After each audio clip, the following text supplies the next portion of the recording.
اور نہ تو مجھے مسلم لیگ نون کے رہنماؤں کا پتہ چلتا ہے کہ آپ کو یاد ہوگی اس سے پہلے جسٹس ملک قیوم کا آڈیو آیا تھا شہباز شریف صاحب کے سامنے، بالکل آیا تھا، اور پیپلز پارٹی نے باقاعدہ عدالت میں اس کو پیش کیا اور اس میں پیپلز پارٹی کو فائدہ بھی ہوا. اور میں پچھلی ایک پروگرام میں اور اس کی رپورٹنگ بھی باقاعدہ طور پہ ہوئی. اب دوسری بات یہ پھر نواز شریف صاحب کا جو کیس ہے، میں بحیثیت پیپلز پارٹی کا ورکر تو میں ہوں، ساتھ ساتھ میں ایک وکیل بھی ہوں، تو اسی سے میں آپ کو بتانا چاہ رہا ہوں کہ یہ تو بڑا زبردست انسٹرومنٹ ہے کہ مثال جج ارشد ملک کا ویڈیو آ گئی ہے اور اس نے وہ سب کچھ مجھ سے کرائی گیا، تو اس کیس کی نہ تو قانونی نہ اخلاقی کوئی جواز رہتا ہے، اس وجہ سے کہ ایک جج جو منصف ہے وہ یہ کہہ رہے یہ مجھ سے کرائی گیا، یا وہ لالچ میں اس نے بے کیا، یا اس میں کسی عائشی میں اس نے ایک کیس کو سزا دی ہے، تو اس کیس کی تو ختم ہو گئی. پھر یہ جو رانا شمیم صاحب جو آئے ہیں، یہ شہید Zulfiqar Ali Bhutto university of law کے وائس چانسلر بھی ہے، اس وقت موجودہ وائس چانسلر بھی ہے، اور میں وہاں پڑھا بھی رہا ہوں ایز اے پروفیسر وہاں پہ پروفیسر. ٹھیک ہے، تو ذاتی طور پہ اس کو بالکل یقیناً میں ذاتی طور جانتا ہوں. بات یہ کہ یہ اس نے کہا کہ میں یہ فیڈویٹ لگا لیا. اب اسی فیڈیویٹ کے بعد تو میرے حساب سے میں عدالت کے کام مداخلت نہیں دینا چاہتا ہوں، لیکن میری اپنی رائے ہے کہ اور پھر سٹوری چپ گئی ہے، تو اس کا مطلب یہ اس نے کہا کہ مجھ سے یہ کرائی گیا. اب وہ جس شخص کے اوپر الزام لگایا گیا وہ شخص ہے سابق چیف جسٹس ثاقب نثار صاحب. تو پہلے تو یہ بات بنتی ہے، اس شخص سے جب میڈیا کے دوستوں نے پوچھا، اس نے بولا نوٹس دیں گے، بولا نہیں. آپ اس کے خلاف کیس کریں گے؟ نہیں.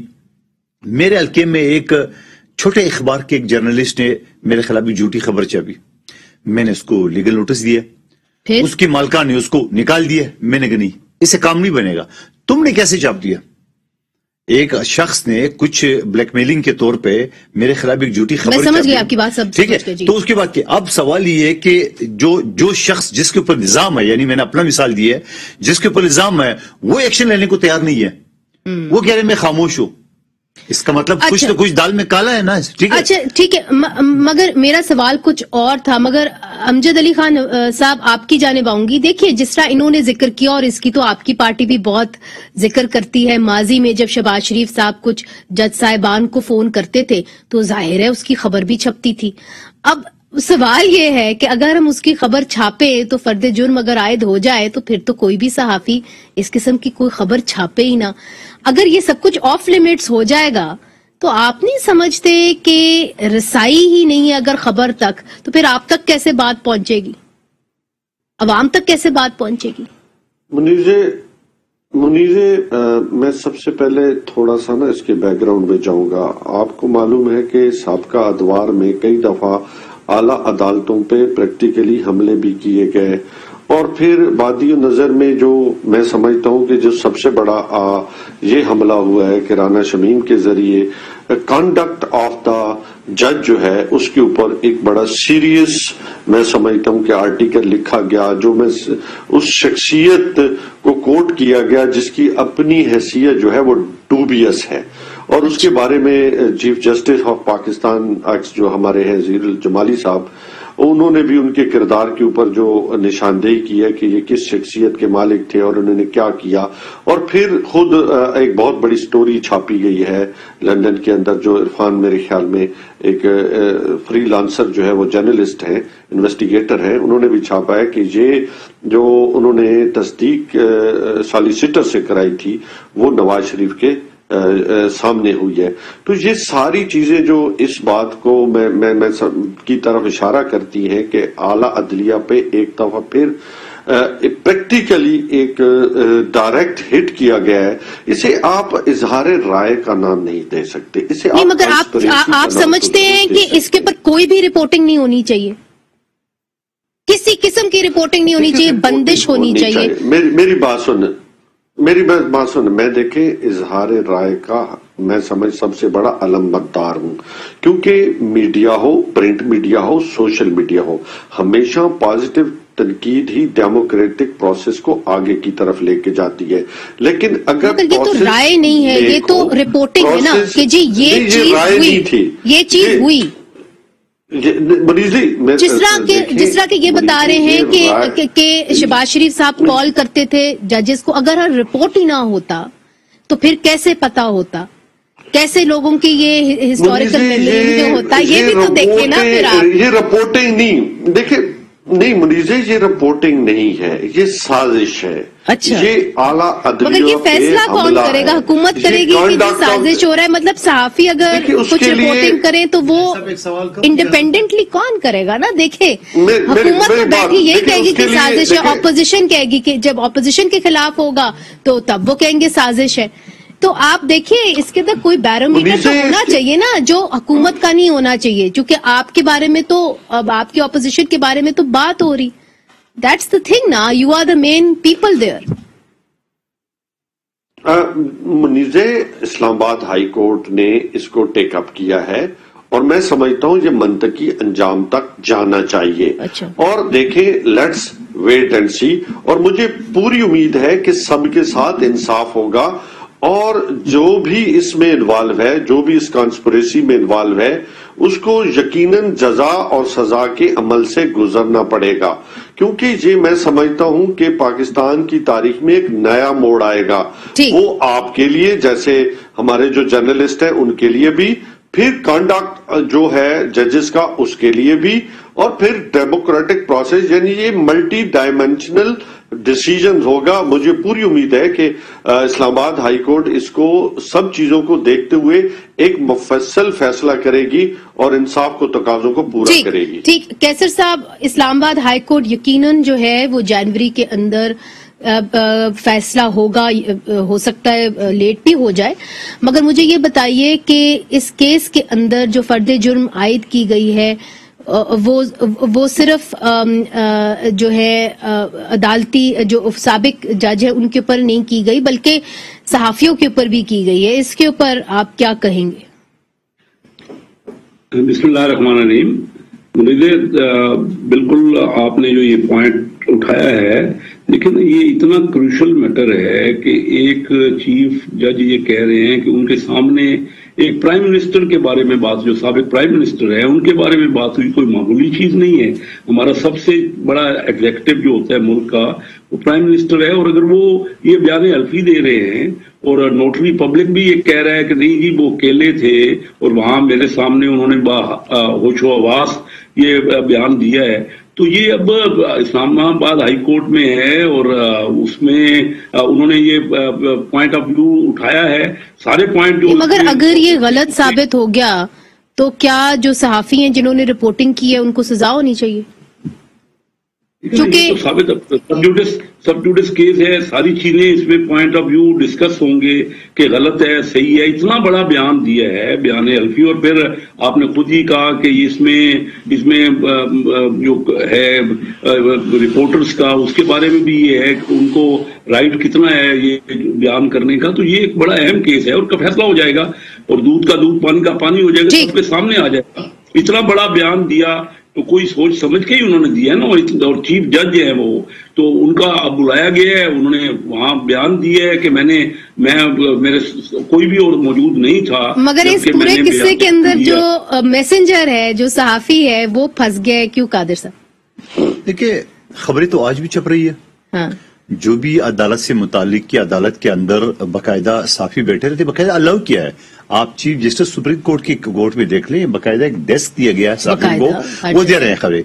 اب اور پھر دوسری بات یہ کہ مثال میں یا آپ ہو یا کوئی بھی آدمی مگر دیکھیں نا، آپ تو نون سے آپ کا تعلق نہیں، پیپلز پارٹی سے آپ کا تعلق ہے. یہاں پہ پی ٹی آئی کے امجد صاحب یہ کہتے ہیں کہ جی یہ سازش ہے، ہماری حکومت کے خلاف سازش ہے، اسی لیے جو ہے اگر صحافی اس سازش پہ شامل ہیں تو پھر ان کو سزا ہونی چاہیے. میں ایک چیز بتاؤں آپ کو، وہ امجد صاحب کی جو باتیں ہیں وہ تو خواہش ہے نا، آپ ان کی پوری گفتگو سن لیے، وہ ایک خواہش ہے کہ ان کی خواہش کے مطابق یہ سزا ہو جائے، سب چیز ہو جائے. لیکن سوال یہ ہے کیا آرٹیکل 19 کو پھر ہم بھول جائیں، آئین کا، فریڈم آف سپیچ کا، ٹھیک ہے نا، یہ ساری چیزیں ہم بھول جائیں. لیکن ساتھ ساتھ میں یہ بھی کہنا چاہ رہا ہوں کہ جس شخص کے اوپر الزام لگا ہے کہ اس شخص نے ہدایت دی ہے سزا، وہ ہے ثاقب نثار صاحب. وہ کہتا ہے میں نے کچھ نہیں کرنا ہے، میں نے اپنا مثال کیوں سنا ہے آپ کو کہ جب وہ وکٹم ہے وہ خاموش ہے تو ٹھیک ہے نا, ایک پوائنٹ تو ہے نا, نہیں پوائنٹ ہے. اب وکٹم خاموش ہے, اچھا کیونکہ ان کا بھی لا لیگل بیک گراؤنڈ نہیں ہے, مگر ان کے والد صاحب جو تھے وہ ایک اچھے وہ تو بہت ہی پیارے آدمی, یہ بھی اچھا میں نہیں کروں, لیکن نیازی صاحب کا پارٹی جس پارٹی سے تعلق ہے, جس پارٹی سے, وہ اس کی خواہش تو ہے کہ کسی طرح سے مخالفین کو کہیں سے بھی کوئی سزا ہو جائے, کوئی دباؤ ہو جائے. لیکن سوال یہ کہ اس ملک میں ہم کیا پریسیڈنٹ قائم کرنا چاہ رہے ہیں, یہ بھی ایک ذہن میں رکھ لے. ٹھیک ہے, نمبر ایک بات. دوسری بات یہ ہے کہ انہی چیزوں کا حوالے سے اگر عدالتوں کے اوپر, اور میں پھر حوالہ دیتا ہوں کہ نیب کے چیئرمین کی ویڈیو کس نے ریلیز کی ہے, نیازی صاحب کی اپنے ہی مشیر کے ایک چینل سے, ٹھیک ہے, اور وہ آج تک شکنجے میں, اور اسے جو مرضی کام کراتے, جو وہ ویڈیو میں پھنسا ہوئے بلیک میل ہوتا رہے, لیکن پوچھنے والا کوئی نہیں ہے, انکوائری کوئی نہیں کی. اسی وجہ سے میں کہتا ہوں یہ جو ایفیڈیوٹ ہے, یقیناً میں ایک وکیل کی حیثیت سے کروں, یقیناً عدالتوں کی بھی رسوائی ہوتی ہے, اس طرح باتیں, لیکن اس کی تفتیش تو ہونا پورا.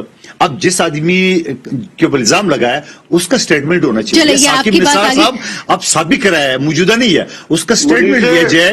جی نیازی صاحب, جی نیازی صاحب, نیب چیئرمین کے بارے میں بھی بتا دیجئے. انہوں نے کہا کہ جی ان کو آپ لوگ بلیک میل کرتے رہے ہیں, وہ ویڈیو جو ہے ان کی آپ کے ایک مشیر کے چینل کے ذریعے جو ہے وہ لیک کی گئی. انکار بھی نہیں کیا. ہاں, انکار واقعی میں انہوں نے نہیں کیا. منیزر, پاکستان کوئی بنانا, میں سمجھتا ہوں پاکستان کوئی, میں سمجھتا ہوں کہ ریپبلک آف کیا کہتے ہیں, کوئی بنانا ریپبلک رسپانسیبل نہیں ہے. ہاں, بنانا ریپبلک جو ہے, اور کسی کی خواہشات پہ ادارے نہیں چلتے. ہمیشہ میرا مقصد کہنے کا ہے, نہ میں نے خواہش کا بات کی اور نہ میں نے خواہش کا اظہار کیا. خواہشوں پہ اگر چل پڑے ادارے تو پھر اس ملک کا اللہ ہی حافظ ہے. بات صرف میں نے یہ کیا ہے کہ ہمیں اب پاپولر ڈیسیجن کی بجائے جو اپوزیشن چاہتی ہے کہ پاپولر ڈیسیجن آئے, پاپولر ڈیسیجن کبھی بھی ملک کے لیے پہلے ہی ہم ایڈکٹ ہو چکے ہیں, ہمیں رائٹ ڈیسیجن کی طرف جانا ہوگا تاکہ ہماری ملک کا تعین ہو سکے. وہی بات کریں. اور دوسرا نیاز صاحب ایک چھوٹا سوال کر, نیاز صاحب میں آپ سے بات سے میرے بات ایک جملہ ایڈ کر دوں, اس کے جواب ساتھ دے دیں. میں آپ کی باتوں سے انکار نہیں کر رہا ہوں, میں یہ کہہ رہا ہوں کہ ان سب لوگوں کا احتساب ہونا چاہیے, ایسا کیوں کیا ہے, مگر جس آدمی کے بارے میں وہ بھی تو بتائے جھوٹ ہے, وہ بھی تو بتائے کہ یار یہ غلط ہے, وہ بھی اپنی عزت کا سوال جو اتنی بڑی الزام اس کے اوپر لگایا وہ بھی تو آ کے بتا دے. یہ اسٹوری گھوم رہی ہے, وہ خاموش ہے. نیازی صاحب تو ضرور ہے, وہ یہ کہہ رہے ہیں, یہ پی ایم ایل این نہیں کہہ رہی آپ کو, پاکستان پیپلز پارٹی کہہ رہی ہے. یقیناً بالکل ہم کہتے ہیں. جی نیازی صاحب. اچھا, دوسرا منیزے, میں کوئی نیب کا جو ہے وہ کوئی اسپوکس مین نہیں ہوں.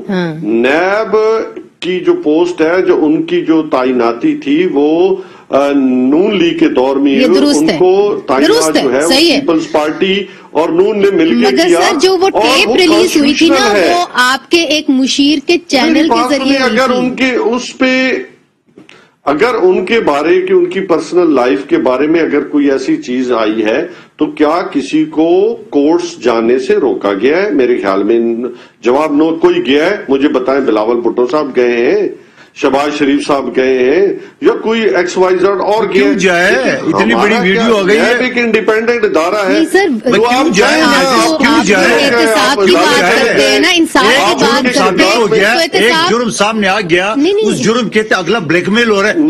سر احتساب کرنے والے کا احتساب کوئی نہیں کرنا یار, تو یہ تو پھر بڑی شرمناک بات ہے نا. اب وہ بالا تر تو نہیں ہے نا, اگر جو احتساب کر رہا ہے اس کو تو بالکل ہی پاک صاف ہونا چاہیے. ان کے اوپر ایک نیشنل اسکینڈل آ جاتا ہے, وہ آ کے غائب بھی ہو جاتا ہے, تو کوئی سوال ہی نہیں کرتا. اور وہ پارٹی سوال نہیں کرتی جو انصاف کا جھنڈا لے کے آئی نیشنل اسمبلی میں, یہ بھی تو دیکھیں نا.